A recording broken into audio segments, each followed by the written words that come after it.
Assalamualaikum warahmatullahi wabarakatuh. Salam sejahtera untuk kita semua. Sebelumnya saya ucapkan terima kasih kepada dosen pengampu kita, Ibu Dr. Tens Andi Abida STMT, Ibu Reni Tenri Ola Idrus STMSI, Bapak Tri Amarta Wiranata STMT, dan Bapak AR Wahyudi Hasfi STM Ars. Dan tak lupa pula saya ucapkan terima kasih kepada teman-teman sekalian yang telah meluangkan waktunya untuk menonton video ini. Perkenalkan saya Happy Indra Kelana dengan NIM 22011501040. Adapun bangunan yang saya akan rancang di sini adalah gedung olahraga, tepatnya mendesain ulang gedung olahraga di Sudiang. Nah, ini untuk nama bangunan saya yaitu Sport Active Zone, yang mana bangunan karena filosofisnya itu terbengkalai, maka saya mencoba membangun kembali bagaimana gedung olahraga ini aktif kembali dengan merancang masa depan yang lebih hijau dan menerapkan konsep green building. Adapun beberapa poin yang coba akan saya presentasikan di sini, yaitu gambaran umum proyeknya, studi preseden, data dan analisis lokasi, serta site, dan konsep perancangan sampai dengan gambar kerja arsitekturnya. Nah, yang pertama mengenai gambaran umum proyeknya, memasuki bagian latar belakang. Tentu yang melatar belakangi dari proyek ini adalah gedung olahraga yang menjadi pusat kegiatan Kota Makassar ini membutuhkan perbaikan dan pembangunan untuk memenuhi standar pelayanan olahraga yang lebih baik. Tentunya desain ini bertujuan untuk meningkatkan kenyamanan dan keamanan bangunan agar lebih bermanfaat bagi masyarakat sekitar. Pentingnya redesign ini karena kondisi gedung olahraga yang ada tidak sepenuhnya mendukung kebutuhan masyarakat yang terus berkembang. Kurangnya fasilitas yang memadai dan kondisi bangunan yang sudah usang membuat kurang optimal sebagai pusat olahraga. Terkait dengan permasalahan yang telah saya identifikasi, yaitu fasilitas mulai terbengkalai, kemudian kurangnya fasilitas penunjang, fungsi fasilitas publik yang tidak optimal, kurangnya ruang terbuka hijau, serta aksesibilitas dan sirkulasi yang perlu ditingkatkan kembali. Tujuan dari proyek ini tentunya untuk menciptakan fasilitas yang lebih baik dan fungsionalitas dengan memperbaiki infrastruktur infrastruktur yang ada, menambah fasilitas menunjang yang lebih eh, logik bagi masyarakat sekitar. Sasaran untuk proyek ini tentunya untuk para pemudi yang suka olahraga dan konsep pendekatannya yaitu menggunakan green building, tepatnya dengan pendekatan sustainable arsitektur yang mengutamakan keberlanjutan dan konektivitas dengan lingkungan.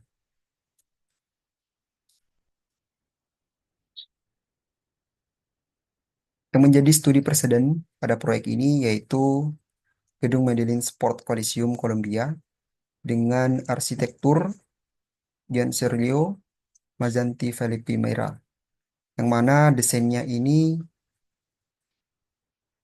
dengan pendekatan ruang semu terbuka, yang mana memadukan area dalam dan area luar untuk menciptakan aliran udara yang alami dan akses visual yang lebih luas. Kemudian yang kedua ada gedung Moody Center University of Texas Austin dengan arsitek Getzler, yang mana bangunan ini juga memiliki gaya arsitektur modern dengan desain interiornya yang fleksibel, memungkinkan ruang disesuaikan untuk berbagai acara.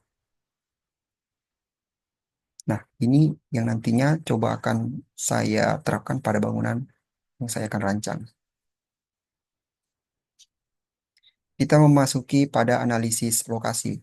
Yang pertama ini ada data informasi lokasi, tepatnya berada di Pulau Sulawesi, Sulawesi, Provinsi Sulawesi Selatan, di Kota Makassar, tepatnya di Kabupaten Maros, di Jalan Pak Jaingan,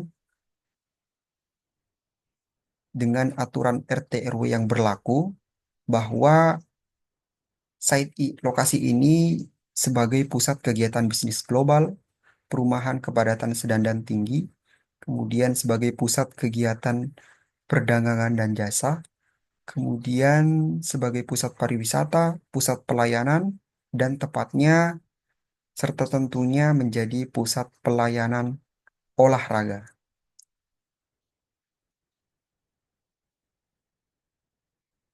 Terkait dengan analisis lokasi pada lingkungan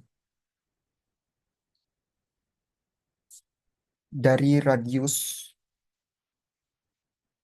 1 kilometer,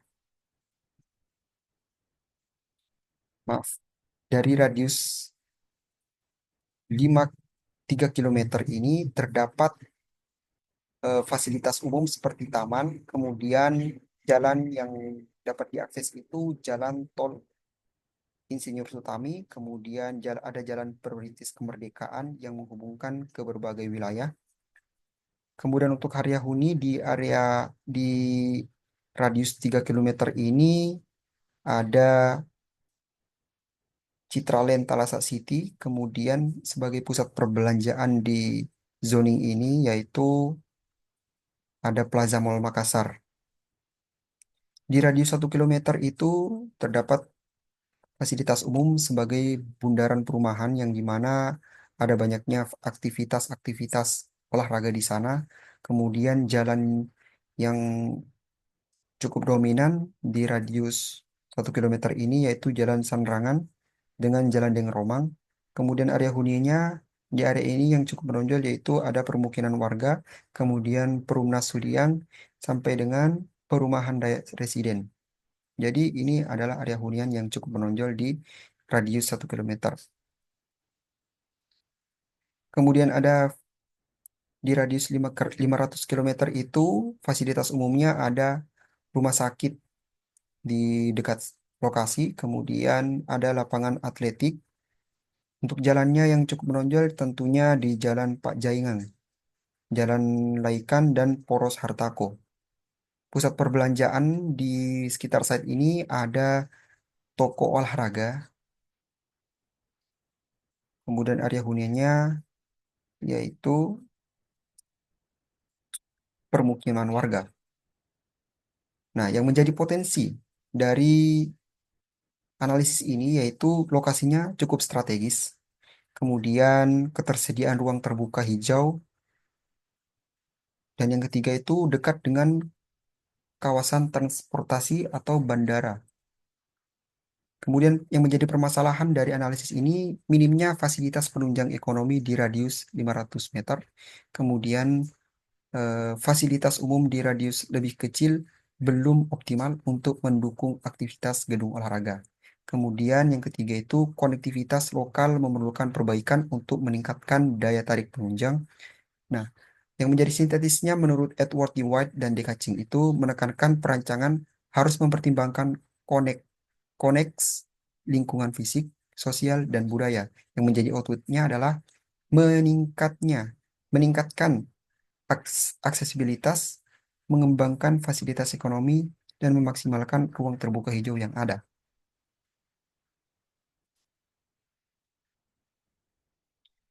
Terkait dengan aksesibilitas lokasi, yang menjadi potensi di sini adalah lokasi berdekatan dengan jalan utama dan fasilitasnya seperti bandara dan pusat kesehatan yang meningkatkan aksesibilitas dan penunjang. Dekatnya fasilitas pengumum serta keberadaan pusat perbelanjaan seperti supermarket dan pusat kuliner. Yang menjadi potensi permasalahan adalah lokasinya dekat dengan fasilitas publik dan komersial dapat menyebabkan meningkat meningkatnya arus lalu lintas, tentunya kemacetan. Menurut Edward T. White, menekankan konektivitas yang efisien dan inklusif dengan memperhatikan pola sirkulasi. Yang menjadi output dari analisis ini adalah aksesibilitas dirancang dengan sirkulasi efisien.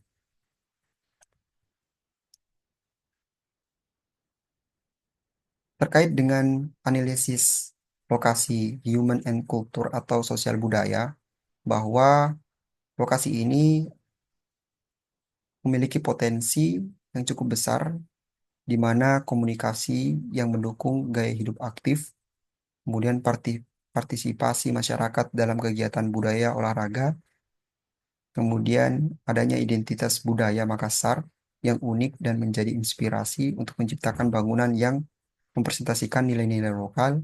Kemudian permasalahannya apa?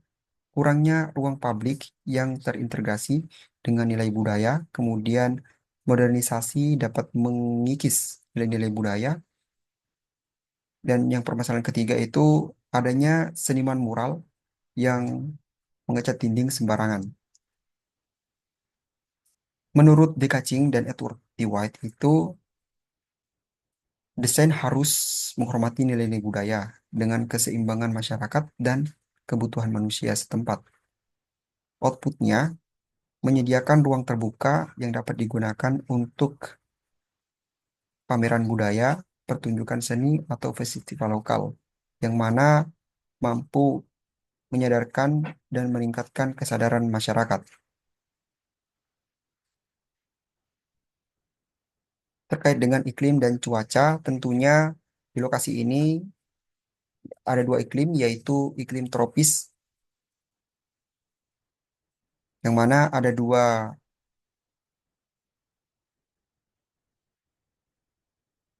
musim, yaitu musim kemarau dan musim penghujan. Yang menjadi output dari analisis ini yaitu menciptakan fasilitas yang lebih nyaman dan fungsional, serta memperbaiki infrastruktur yang ada dan penunjang.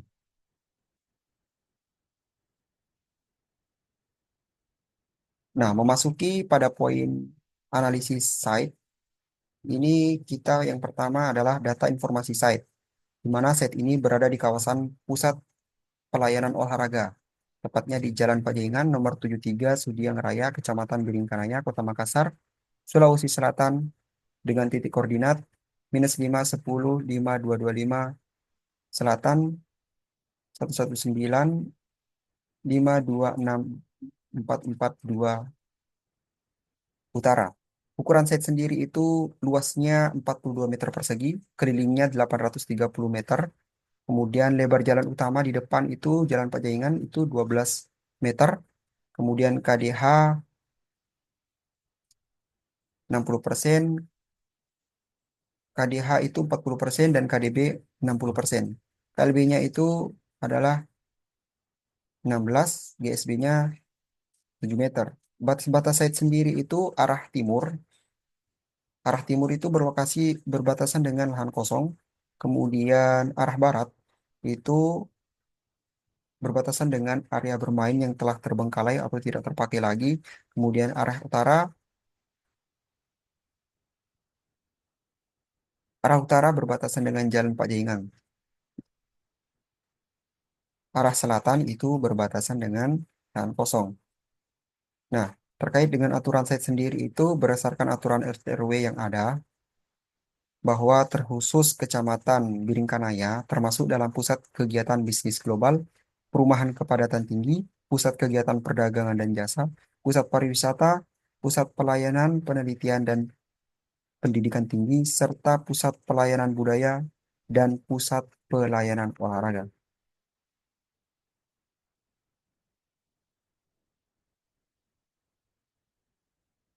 Jadi setelah saya analisis terkait dengan regulasi pembangunannya, bahwa nilai KDH itu dua 25.200 meter persegi, kemudian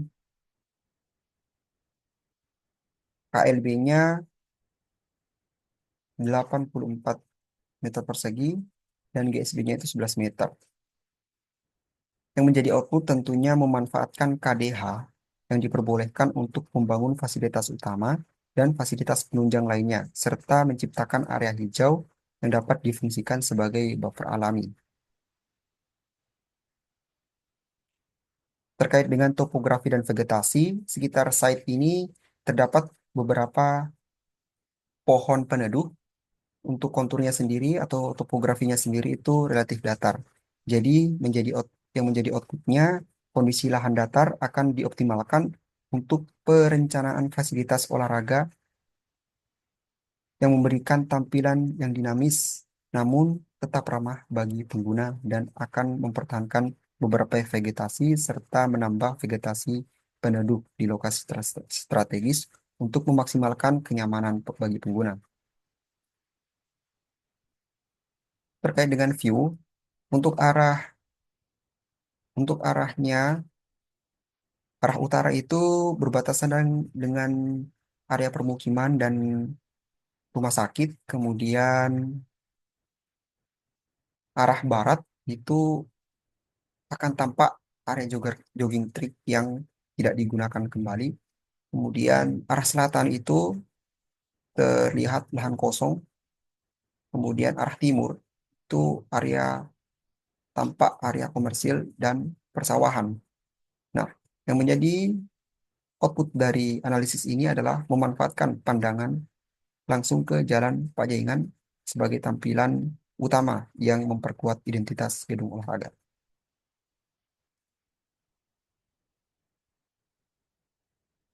Nah, terkait dengan sirkulasi, bahwa set ini memiliki pintu masuk utama dari Jalan Pajayengan. Yang menjadi potensinya adalah jalur masuk dan jalur keluar terhubung langsung dengan jalan utama. Kemudian keberadaan jalur pedestrian yang dilengkapi dengan vegetasi. Menjadi permasalahannya, akses pintu masuk utama di Jalan Pajayengan yang berbatasan langsung dengan jalan utama rawan menyebabkan kemacetan, terutama saat ada acara besar. Outputnya, bagaimana menyusun sirkulasi yang baik,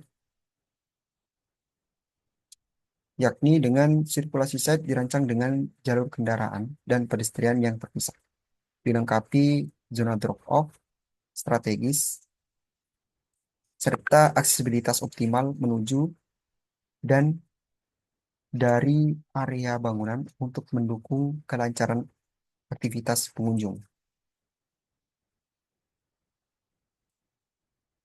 Nah, terkait dengan kebisingan, analisis kebisingan, arah utara itu memiliki tingkat kebisingan yang tinggi dengan angka 67. Untuk area yang paling rendah itu berada di sebelah selatan dengan intensitas kebisingan 63 disabel. Yang menjadi potensi adalah bagian selatan site ini memiliki intensitas kebisingan yang berpotensi untuk dijadikan sebagai area yang membutuhkan suasana tenang. Menjadi permasalahannya adalah kebisingan yang tinggi di jalan di bagian barat laut yang berpotensi mengganggu kenyamanan pengunjung. Nah, menurut Edward T. White dan D. Kaching, bahwa desain harus memitigasi dampak suara melalui orientasi bangunan. Outputnya memanfaatkan area kebisingan rendah untuk kegiatan yang membutuhkan ketenangan, serta elemen peredam suara pada bangunan guna meningkatkan kenyamanan lingkungan. Orientasi matahari dan arah angin, bahwa potensinya set yang menghadap arah matahari pada pagi hari dan sore memberikan peluang memanfaatkan cahaya alami. Kemudian arah angin yang dominan dari timur ke barat menciptakan sirkulasi udara yang baik. Yang jadi permasalahan adalah paparan sinar matahari secara langsung dari arah barat dan sore.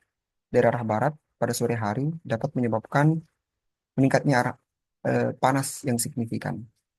Kemudian angin dominan yang bergeser pada sore hari dapat membawa debu atau polusi dari area sekitar. Menurut Dekacin dan Edward T. White, itu harus memanfaatkan orientasi matahari untuk pencahayaan dan pengendalian panas serta memaksimalkan arah angin untuk ventilasi alami. Outputnya, rencana desain site Optimalkan orientasi matahari dan sirkulasi angin melalui penggunaan shading device. Nah, analisis zoning site ini pada area depan, saya letakkan public, kemudian memasuki semi public. Saya letakkan untuk area privat itu saya letakkan di tengah-tengah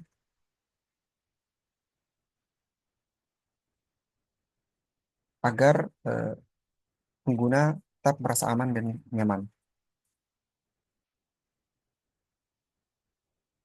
Untuk pelaku dan aktivitas pada gedung olahraga, yaitu ada penonton, kemudian atlet, pelatih, pengelola, wasit, karyawan, tim medis, wartawan, dan petugas keamanan.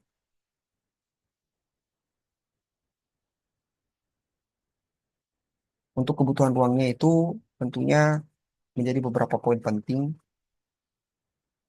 seperti area parkir, kemudian area tribun, ruang atlet, di mana di dalam ruang atlet itu terdapat ruang bilas, toilet atlet, tempat gym, pijat, dan sebagainya,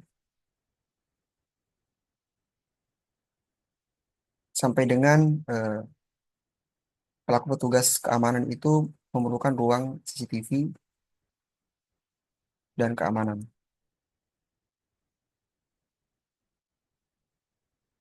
Ini untuk besaran ruangannya.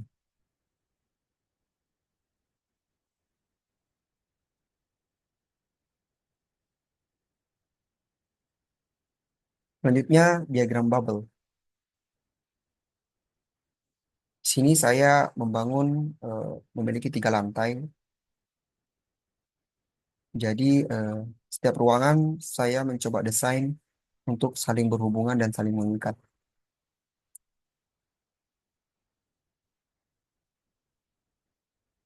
Untuk konsep bentuknya, bahwa bentuk dasar itu kotak yang didefinisikan sebagai volume sederhana yang sesuai dengan prinsip efisien lahan. Kemudian, saya melakukan pengurangan, penyesuaian fungsi, di mana transformasi ini dilakukan untuk menyesuaikan fungsi ruang berdasarkan tingkat privasi yang dibutuhkan. Transformasi selanjutnya, pengayaan bentuk, di mana berfungsi untuk estetis, tetapi juga untuk mendukung fungsi bangunan, seperti pelindung dari cuaca.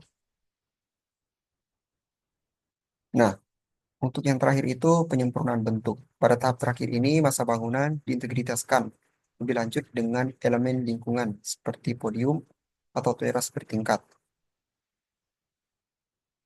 serta memberikan ruang transisi yang nyaman. Untuk konsep utilitas, ada sistem air bersih. Untuk sistem air bersih itu berasal dari PDAM, kemudian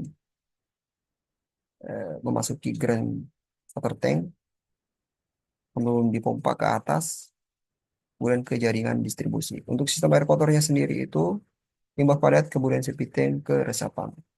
Untuk limbah cair sendiri dari yellow water, kemudian bak kontrol, baru resapan. Sistem penghawaannya sendiri ada cooling tower, kemudian listener, chiller, menuju ke air handling unit. Untuk sistem elektrikalnya itu dari PLN, kemudian masuk ke gardu, cooking tower, panel lighting, kemudian panel, kemudian ke distributor, distribusi selanjutnya. Kemudian ada panel tower ini terbagi menjadi panel pompa, kemudian panel AC, panel lift, dan sebagainya. Terkait dengan konsep sistem struktur yang saya gunakan, substruktur saya menggunakan pondasi tiang pancang yang mana digunakan untuk menyalurkan beban bangunan ke lapisan tanah, yang tentunya pondasi ini cukup menyesuaikan menurut saya pada kondisi lahan yang relatif datar. Kemudian memasuki middle structure, yaitu menggunakan struktur rigid frame dengan material kombinasi baja dan beton yang menciptakan sistem struktur komposit yang kuat. Kemudian upper structure, saya menggunakan space frame, yang mana sistem struktur tiga dimensi yang terdiri dari elemen-elemen yang saling terhubung, sehingga sistem ini sangat efektif untuk menjangkau bentang yang luas dengan beban yang merata. Nah, ini untuk side plan saya. Jadi, dari sini untuk area masuknya menuju side. Ini A untuk sebagai jalur masuk menuju bangunan. Kemudian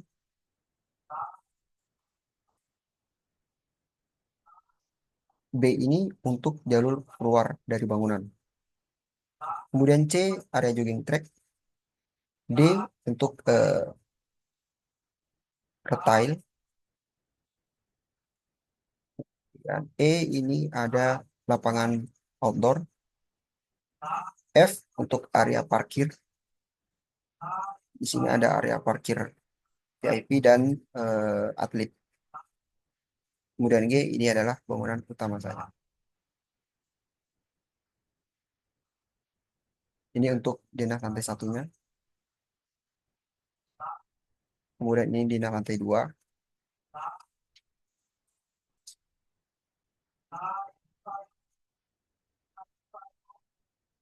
Denah lantai tiga. Kita menampilkan tribun. Nah, ini untuk tampak. Jadi, tampak depan saya seperti ini. Ini untuk tampak belakang saya.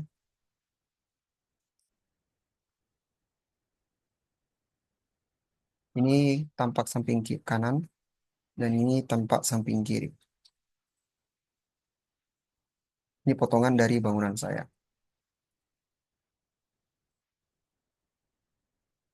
Dan ini untuk gambar perspektif yang saya sajikan.